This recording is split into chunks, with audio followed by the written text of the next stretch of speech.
गाढव आणि धोबी. एक धोबी आपल्या गाढवाकडून दिवसभर ओझी वाहण्याचे काम करून घेई आणि रात्री तो त्याला गावाबाहेर चरायला सोडून देई. रात्रभर गवत नाही तर कुणाच्या शेतातली धान्याची रोपटे पोटभर खाऊन झाल्यावर पहाटे पहाटे ते गाढव आपल्या घरी जाई. या रात्रीच्या भ्रमंतीत त्यांची एका कोल्ह्याशी ओळख झाली. एके रात्री पुनवेचे पिठूर चांदणे पडले असताना ते गाढव म्हणाले, "कोल्होबा, या चांदण्यामुळे मन कसे प्रफुल्लित झाले आहे. मी थोडा वेळ गाऊ का?" कोल्हा म्हणाला, "मामा, तुम्ही आणि गाणार म्हणजे प्रलयच धडकला म्हणायचा." "का रे, मला गाण्याची माहिती नाही असे का तुला वाटते?"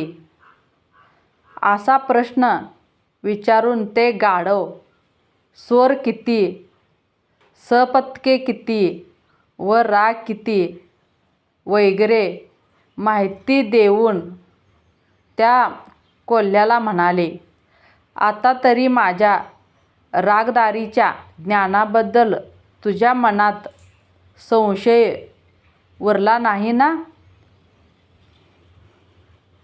कोल्हा म्हणाला, "नुसते ज्ञान असणे वेगळे आणि गाण्याचा आवाज वेगळा. त्यातून कुणी कुठे व कसे वागायचे त्याबद्दल मार्गदर्शक असे काही नियम आहेत. उदाहरणच द्यायचे झाले तर या जगात सुरळीतपणे जगण्याची इच्छा असेल तर खोकला झालेल्याने व जो झोपाळू आहे त्याने चोरी करण्याच्या फंदात पडू नये व रोगग्रस्ताने जिभेचे चोचले पुरवू नयेत.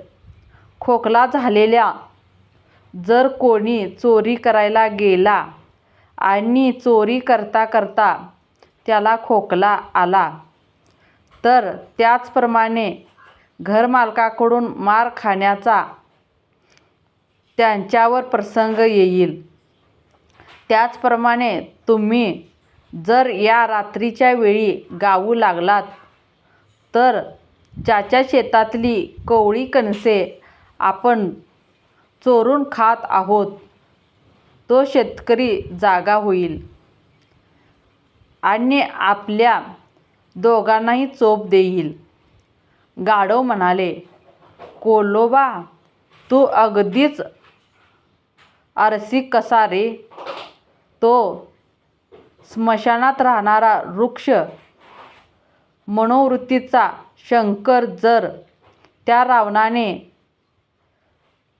सुकवलेल्या स्नायूंपासून तयार केलेल्या तंतुवाद्यातून रागदारीचे मधुर स्वर काढताच त्यांच्यावर प्रसंग झाला तर माझे गोड गाणे ऐकून त्या शेताची रखवाली करणारा माणूस मला मारणे शक्य आहे का? उलट तो माझा सन्मानच करील." "हा, आपले ऐकण्याचे लक्षण दिसत नाहीसे पाहून तो कोल्होबा त्या शेताच्या कुंपणाबाहेर पडून दूर उभा राहिला आणि त्या गाढवाने टिपेत गायला प्रारंभ केला. त्याबरोबर त्या शेताच्या जाग्या झालेल्या राखणदाराने त्याला बेदम मार दिला. त्या माराने ते गाढव मूर्छा येऊन जमिनीवर कोसळताच त्या राखणदाराने त्याच्या गळ्यात दोरखंडाने एक उखळ बांधले. एवढे करून तो पहारेकरी आपल्या झोपडीत जाताच शुद्धीवर आलेले ते गाढव गळ्यात बांधण्यात आलेल्या उखळासह कसेबसे घराकडे जाऊ लागले तेव्हा दूर उभा राहिलेला कोल्हा त्याला म्हणाला, गाढव मामा, तुमचा दिव्य गायनावर बेहद खुश होऊन त्या पहारेकऱ्याने तुमच्या स्मरणार्थ हा भव्य मणी तुमच्या गळ्यात बांधला का? पण लाजेने चूर झालेले ते गाढव एकही शब्द न बोलता निघून गेले.